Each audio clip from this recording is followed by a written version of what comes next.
আপনার কি মুখের মধ্যে কোনো ঘা হয়েছে যেটা 2 সপ্তাহ হলো সারছে না?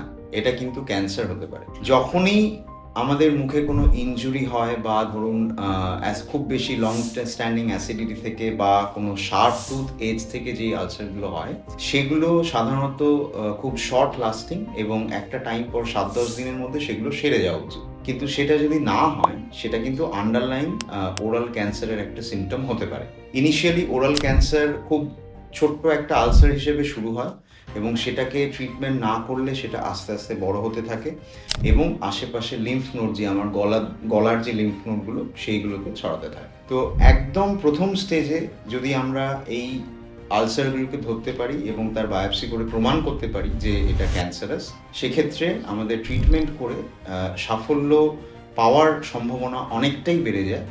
বিশেষ করে যাদের রিস্ক ফ্যাক্টর, যেমন ধরুন টোব্যাকো, অ্যালকোহল ইনটেক, বা ধরুন এইচপিভি ইনফেকশন, বা ধরুন অনেক long standing poor oral hygiene, বা খুব শার্প দাঁতের এজ, এই জিনিসগুলো যদি অনেক দিন ধরে থাকে তারা আরও বেশি সতর্ক হন মুখের মধ্যে আলসার হলে।